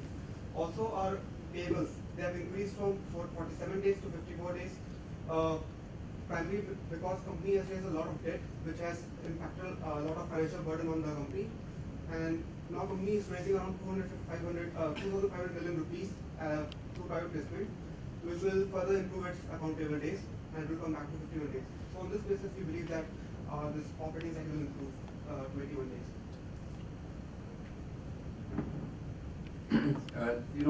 You prepared a set of charts convincing us why sanitary ware demand will go up, right? And you said retail demand is going to pick up because replacement is going to pick up. India has only 10, developed about 80. What is the typical lifetime of a wash basin or a commode? So, sir, we have calculated the replacement numbers taking an average lifespan of 20 years of a water closet or a typical sanitary ware. So, So how long does it take for India to go from 10 to 80? So, sir, we have picked up census 2001 figures and calculated the annual demand based on the average lifespan of 20 years. So on that basis, we have broken up into the number of sanitary ware, the number of houses which were there in census 2001, and we expect that these will need a replacement by 2015 to 2020. So based on that numbers, we have calculated the replacement. Right, okay. And when you look at smart cities, so smart city is a nice slogan, you know. I think someone who's leading a country, I think it's a good slogan. But how do you translate that into action? Who does that? I mean, does it require the central government? Does it work with the state government? Does it work with the municipal government? Who drives a smart city, and how will it exactly work? So, sir, this concept of 100 smart cities and 500 cities with complete sanitation is going to be driven by the central government. So, we've seen that Prime Minister Modi went to Australia and also pitched to the Australian government to invest in India. So, we see a lot of companies pitching in and Regulatorily, urban administration is a state subject. Yes. Right. So, how can the central government drive that? So, central government can allocate funds to state governments solely for developing these smart cities and providing sanitation to the masses. And so also the Make in India campaign, which is initiated by the government, we see a lot of hotels and tourism industry to boom. So in that case, So Make in India. So what are the concrete things that are happening in Make in India, and when do you see like it really translating? See, one is to, so I think I have a vision. I think that's what good leaders do. But what we invest in are real hard numbers, right? When do you expect that to start translating into numbers? I mean, smart cities and Make in India. I mean, is it next year, the year after, 2020, 2030? So, sir, although it is a campaign started by our Prime Minister, but when you see recently, in fact, today Siemens said that yes, it's going to invest in India for the Make in India campaign, right? So we are already seeing companies coming up, and it will take time. We'll have to build investor confidence, and there is other view that yes, in a world cannot have two Chinas, right? But yes, I think that once the investor confidence is built in, and once we have faster clearance of the files, I think so that yes, this would be a very sustainable idea, and Make in India campaign would be, pretty much beneficial to this industries. From the point of view of a company, this will translate into a higher premium market. We are, as a company, HSR is focused on its premium segment with a hold of around 53% contribution to its total revenue share from the building products. So the smart cities is for the premium segment market, as well as the Swachh Bharat campaign that will be significant for our mass segment market. So it will be two numbers. You said you don't have the breakup between the divisions, right? So the company gives the breakup on the revenue numbers and doesn't give the breakup on the capital employed for Are you sure you read the annual reports? Have you seen the So is there segment wise? Every company gives, I haven't seen for this company, but every company is required to give a division-wise capital allocation, EBIT and revenue. I think you haven't read the annual report. No, sir. We have EBIT numbers and revenue numbers. So if you have a revenue number, you have an EBIT number, there is capital employed below that. In a segment-wise table. You can get it quarterly. We are pretty sure of the EBIT number, but I think so we're not sure of the capital number. But yes, we'll look into it. Seen that on the segment-wise table, right? Yes, sir. So if there is a revenue, there is EBIT, there is always capital employed. So this company, whatever story you made out, I mean, I don't Make in India, I mean, keep that apart, but it's always been there, right?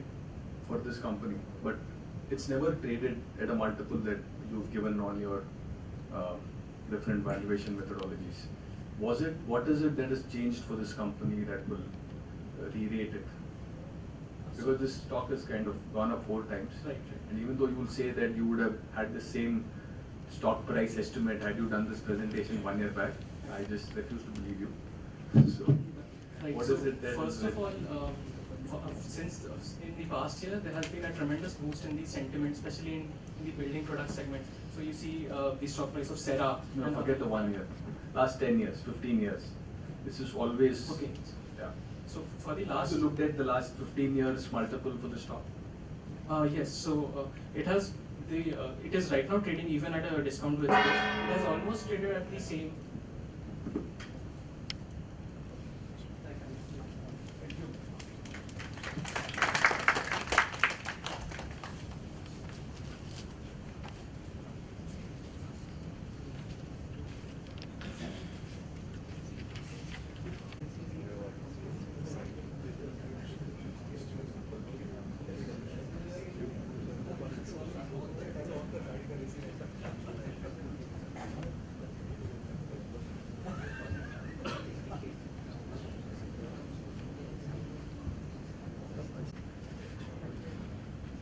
We'll start. A very good evening, ladies and gentlemen. We are Team Justice here, and we are here to tell you a story. A story about a company which is, though not a very old company in the industry, but it has become a trendsetter in the industry. The company is Astral Polytechnic Private Limited, and a leading player in the plastic piping industry. A company that has shown a staggering growth of 40% CAGR in the past 7 years and has doubled its share price in a year. But still, we go for its buy recommendation with a potential upside of 35% and a target price of INR 502 in the next 12 months. Now let us see how Astral stands out in the industry.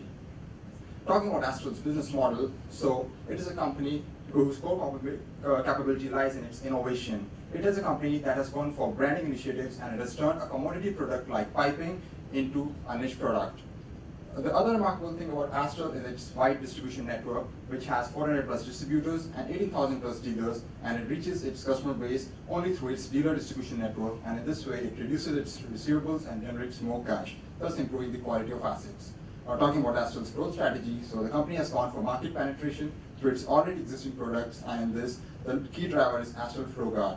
The company has also launched some value-adding products, and this includes Astral Bandable and Blaze Master, and these are the only products for which, Astral has the license in India exclusively, and this will drive company's growth in the next few years. Astral has also gone for diversification, and it has aggressively diversified its adhesives portfolio as well, and it has forayed into other markets as well.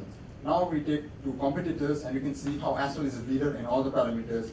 Supreme, though a close competitor, but it has been beaten in innovation, and Phenolics is far behind. All this leads to a good high realization for Astral, and it has beaten Supreme by 23% and Phenolics by over 82%. Moving forward, we see that our company in question is beating its competitors outrightly and have a very high realization. What is the reason behind the same? An investor does not invest in a company only. An investor invests in the management of the company. Mr. Sandeep Engineer has 18 years of work experience in the plastic piping industry and has been heading the company's growth story till now. Mr. Kyle Thompson, one of the non-executive members of the company, has been helping the company to further new products development and also is one of the CPVC manufacturer director in US. Mr. Vinay Parik, the new entrant in the board of the company, would help the company in its growth story in the adhesive and sealant markets. When you look at the corporate governance of the company, we see that most of the rules have been complied with of clause 49, apart from the whistleblowing policy, which is currently in its draft stage. The company's whistleblowing policy would come into picture from the next year. We see that the promoters hold around 64% of the company, and this means that any bulk sale happening on the side of the promoters would lead is an alarm for the small investors. We see that the strong management has helped the company for a staggering growth of 40% and further in future, whereas the industry has only grown up to 15%. When you look at the revenue breakup, we see around 94% of the total revenue comes from the CPVC and PVC products, and 6% from the adhesive market where they are growing inorganically. The Western and Southern market have around 60% of the total market share in the CPVC and PVC product, and our company has a strong penetration in that market. The Eastern market, as in talking about the future of the company, the Eastern market has 15% of the total market share, and our company is focusing upon opening up a plant in the Eastern region of the country. Now let us look at the industry as such. The company is a very strong investment options, but is the industry also offering the impetus for company to grow in future, which is 215 billion industry. Looking at the drivers of the industry, we see that there has been a growing real estate market size of around 11.2%, which is expected to grow further in future. Government support to housing, National Housing Bank and affordable housing schemes has doubled since the last year. There has been a degrowth that is seen in the recent metallic pipe industry because the customer preferences have changed. The introduction of the new plant at Dahej, Gujarat by Ubri would significantly reduce our forex losses and costs. The increasing demand for CPVC and PVC products for agricultural pipes would help us in catering to the demand of increasing area under irrigation by the government. The Tier 2 and Tier 3 cities of the country are growing at a staggering rate of 1.5x till 2030. The countrywide presence of our company would help in be a part of India's overall growth story. Now we'll look at one of the most related segment of this piping industry is adhesive and seal market, which is where the company is recently pouring into. Now the market size of adhesive and seal is 6,000 crore in India with a CAGR of 6.5% over the last 4 years, thus giving an opportunity to the company to expand and also giving an opportunity to do exports in the neighboring Asia Pacific countries. Company has done 2 recent acquisitions in this segment. One is a UK-based company called Bondit and another is an Indian-based company called Resinova. Company is well poised to take benefit of synergies with the wide distribution network by doing cross-selling and upselling. Now, why is adhesive business adding any value to the existing business or not? We see a PAT margin of 11%, asset turnover of 2, and equity multiplier 2.34, giving an ROE of 52%. Company has, after this 2 acquisition, company has expanded its top line by 14 times in this segment, thus giving a more value added to its existing business. During the bottom line analysis, 68.6% of the total revenues is the raw material cost, of which nearly 50% are imports. Now, company's imports will decrease subsequently when the Lubrizol plant will be established in Dahej, Gujarat. Company has controlled all the costs and given a EBITDA margin of 14.6% in the last year. Next. Coming to the DuPont analysis, we see the PAT margin of 7% and asset turnover ratio of 1.7, equity multiplier of 2.2. Company is giving a ROE of 28%. But in the future, it's the higher PAT margin of 10.3, which will boost the ROE from 28% to 35% in the coming 2 years. During the financial analysis of the company, it is giving a solid top line growth as stated, and company has controlled all of the direct and indirect costs. Now, this gives a stable PAT margin of 7% nearly for the last 3 years. Now, coming to the solvency and liquidity position of the company has maintained a current ratio of 1.3 for the last 3 years and a debt to equity ratio of 0.3, thus giving a high room for the company to finance its future growth. Now, coming to the bridging the gap between the ROE and sales growth. It is both internal accruals and external funds which are bridging the gap, because as you see that the company is maintaining a stable D by E of 0.3 for the last years. Now, coming to the company. So where does the company stand with respect to its competitors? As far as the returns of the competitors are concerned, they have been very volatile over the last couple of years. But for Astral Polytechnic, the returns have been very stable, suggesting a strong business backed by strong management. The valuation of the company has been increasing at a very good pace, suggesting that the company is enjoying a lot of market confidence. Yes, the PE ratio is a bit too much, beyond our comfort level, but this is compensated when we see the future PEG ratio, that is the PEG ratio for 2015, which is just 0.8. This is because the earnings of the company is being propelled, high growth because of the fall in the crude oil prices and also because of the new plant being set up at Dahej. The reinvestment rate of the company is constantly on the rise, indicating that here is a company which is not looking to merely stabilize, but here is the company which is looking for growth, a growth that will outdo and outperform its competitors. Coming to the valuations, we have done the DCF analysis and relative valuations. Now, apart from the general procedure, we have made some assumptions. First, we have assumed the growth to be divided into 3 stages. The analytical stage for 2 years, followed by a stage of linear decay, that is the convergence stage for 3 years, followed by a perpetuity growth rate. Also, we have calculated the growth rate of PVC and CPV segments separately by using the industry growth rate to GDP ratio and adding a company premium to it. Also, we have assumed that the cost of material consumed will decrease by at least 280 basis points due to reduced transportation costs and import duty owing to the plant in Dahej. So, we have also done the relative valuations using competitors such as Finolex and Supreme. So, after doing a football field analysis, we find the valuation to be ₹502 per share, indicating an upside potential of 35%.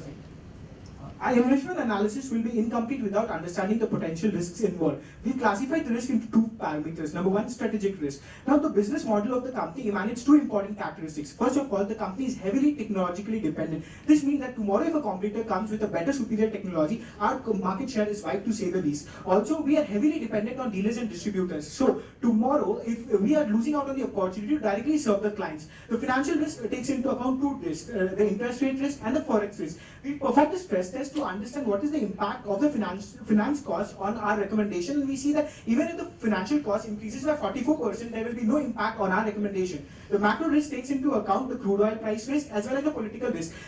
Even if the cost of raw material increases by up to 45%, we do not mind. It's still a buy recommendation from us. For the model risk, we've done the Monte Carlo simulation. 15,000 simulations with a mean of 532 with a standard deviation of around 150 gives us a 64% probability that our recommendation will increase beyond the set price of 502 rupees. So these risks have been classified on two parameters, the likelihood and the impact, and crude oil price risk drops on both these parameters. So now that we've understood all these points, are we being too bullish? Certainly no. Is the script undervalued? I need this question to be answered by the audience themselves. But before that, a quote from Warren Buffett. Never look at the price when you invest in the company. Look at the company itself. Yes, there are hindrances to the yield, but the company is taking all possible measures to tap them. So it's a BUY, a buy recommendation from Team Justicia, promising a 35% potential upside from the current market price of 372. Thank you.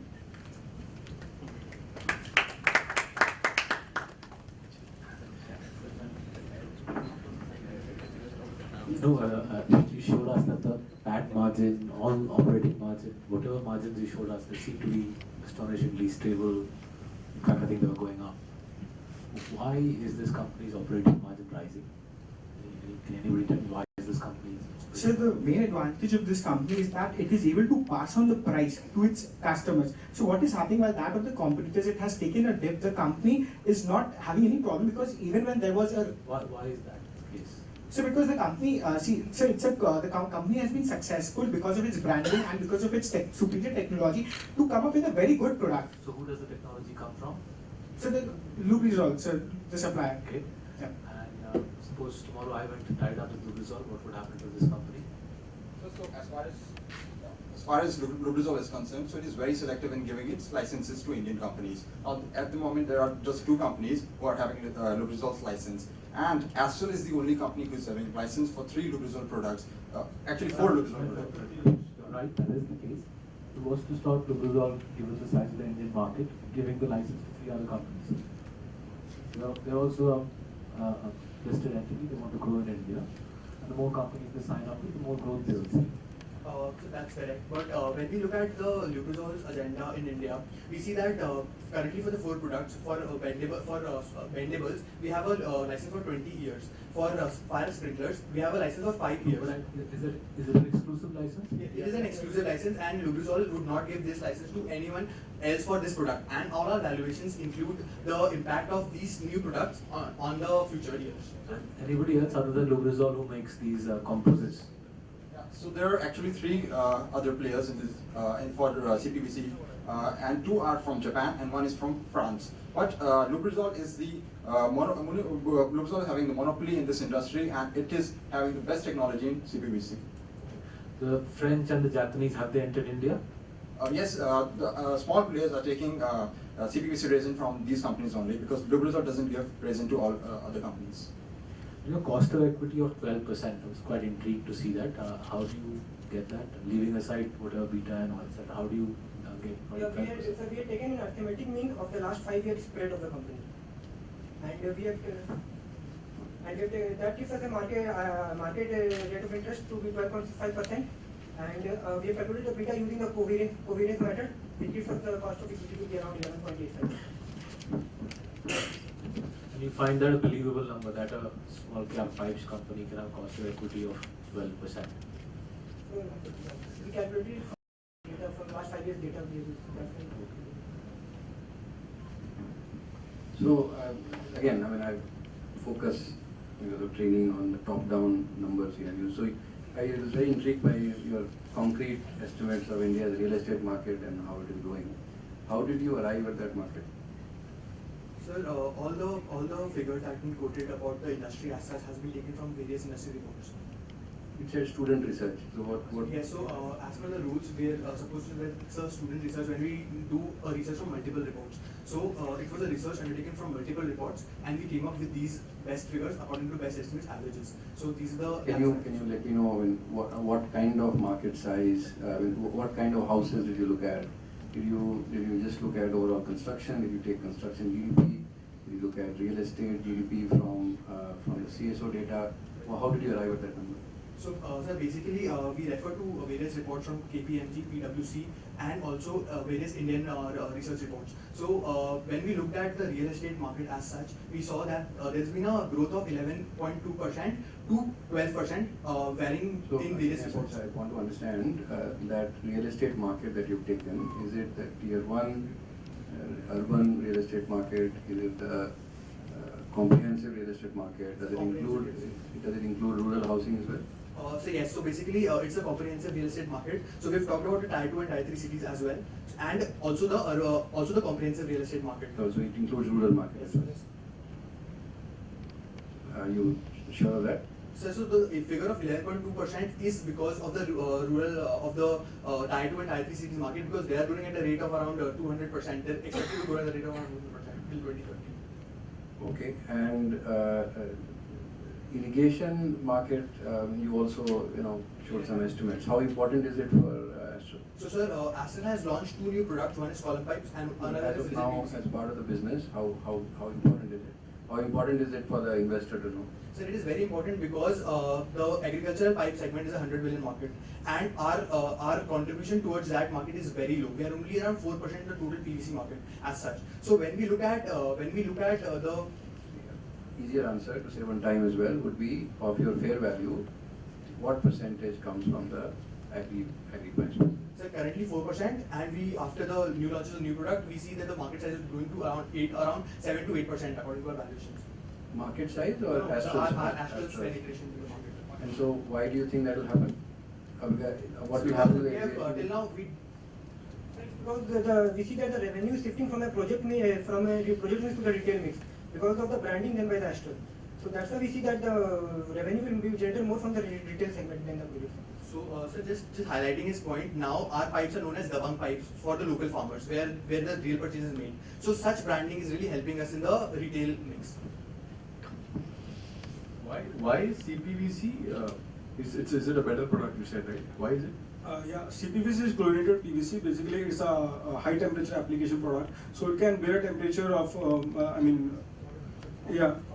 up to 80 degrees centigrade. It's a replacement for a metallic pipe. In metallic pipe, you have a problem of corrosion, and it's a heavy duty pipe. So CPVC pipe is a kind of a replacement for metallic pipe. Earlier we had just PVC pipes, but they couldn't be used for hot water applications. By introduction, That's fine. So your market growth is 15%, and you estimate Astral to grow some analytical growth 38%. Why? 38% has been the growth, sir, and we have estimated it to grow by 30% now. 38% has been seen in the last 5 years. Your analytical, what is it? Analytical phase. So that is for the CPVC segment only. If you see Why do you the expect PVC segment is going to grow by 20% and the CPVC segment by 38% according to our analysis. So the Why total 38? the data has been calculated using the industry growth rate to GDP ratio. Sir, if you see the last 5 years CAGR GDP of India, that has been 5.5%, and the growth rate of Astral has been 40%. So we see a ratio of 6% there for CPVC segment. So we have calculated the. Is it relevant? Like you said, you talked about CPVC now, replacing steel pipes, and then you have modeled growth based on some GDP ratio. So people are using pipes based on GDP, and then it's replacing steel pipes. So how much market of replacement is? So it is not linked to GDP, right? It is linked to replacement of steel pipes. Yes, sir. We have included that in the company premium. So we have added a company premium to that ratio. After multiplying it by the ratio, we have added a company premium. Whole demand forecasting based on GDP for a product which is basically converting from steel. Don't you think it's like going too theoretical and it's like weird? Why do you do that? Sir, you are correct in one point that it is replacing the metallic pipes market, but we are not seeing that also we are penetrating the market, and we are also being a part of the overall industry growth. So we are getting the market share not just from replacing the. I agree, but 38%, and then you do a 6x multiple, which itself is weird. Sir. So pipes are not going to go up by 6x, right? CPVC is going to go up by 6x. That's a function of conversion to steel anyway. So, I want to say one thing, sir. This pipe business is very much linked to GDP because it's related to real estate sector. So the real estate sector. PVC, I'm only talking about CPVC. I agree with pipes overall. What percentage of GDP comes from real estate? No, if you are so confident that GDP is driven by real estate, what percentage of India's GDP comes from real estate? So we are not sure about it, but we think it's about 8%. It's a core it's the core of your argument, and you're saying you're not sure of what percentage comes from GDP, GDP comes from real estate. And so you have the numbers, right? So you're okay, so you have a question. you ever met anyone who wakes up in the morning and says, I want to buy an Astral bike or any other bike for that matter? Have you ever met anyone like that? So we did a small primary survey for this, and we talked to contractors as well as builders, and in cities as big as Delhi and in cities like Agra also. And what we could find out that the first name that used to come in on the tongue was Astral Flowguard, which is a product that we are saying that it is going for market penetration through. Thank you. By the way, it's script. Script is like, it's a manuscript. So when you talk about a stock, it's script without the T.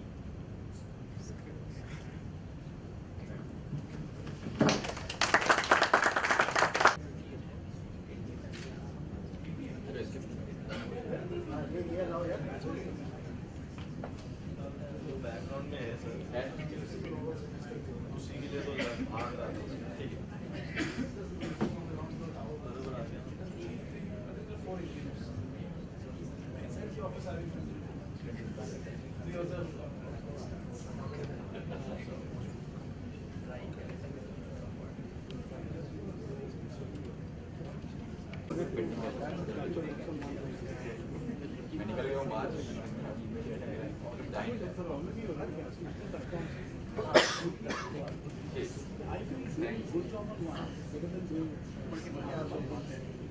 That's something you can sell to students because then they're like, okay, this is the opportunity. Know each other or not really? No. Or if you're competitors, but that competition is over now. So you can now follow right? Whoever wins or whatever, right? Works with the like, I'm sure like Smog has a very elaborate mentor. But relax. Make your pressure. किसी को बुला लो इधर से नहीं करेगा तो थोड़ा no but Audience poll on who the winner is. So before that, just for the benefit of there is enough all related parties. so for the benefit of everyone in terms of because all the teams were required to present under the pseudonym. So just for the benefit of everyone, a formal introduction of the team. So the team to present first was Indian Institute of Management, Tiruchirappalli. So if you can just stand up and followed by SP Jain Institute of Management and Research. Third one was Symbiosis Pune. Fourth one was Indian Institute of Foreign Trade, New Delhi. Last one was IIM Shillong.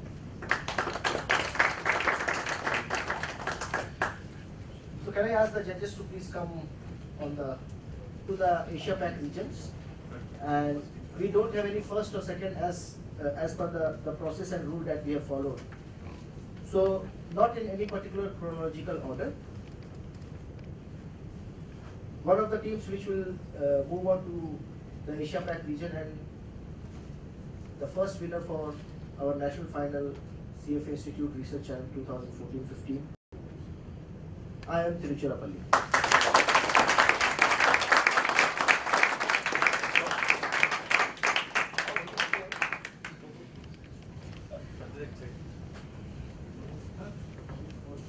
We give these out right now, right?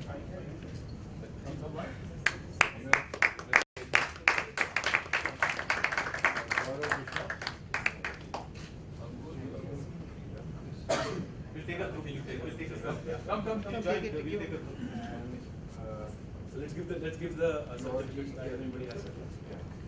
I've got here Alu. Congratulations.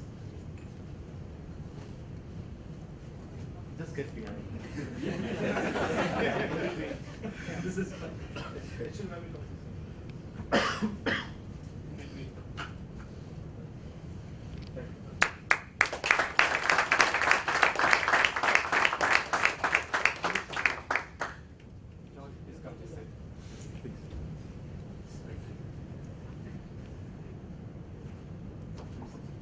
Stay there. Up.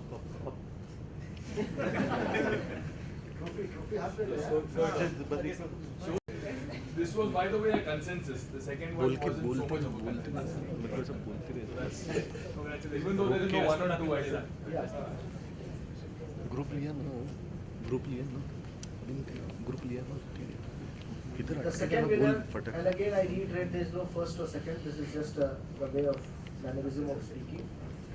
So the second winner for the CFA Institute Research Challenge National Final India 2014-15, Symbiosis Pune.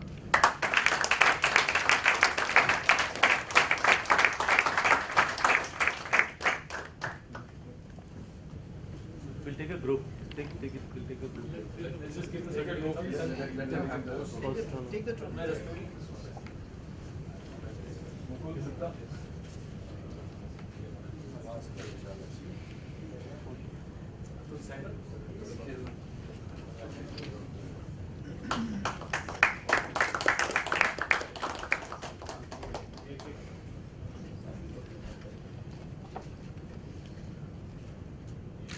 One more. Thank you.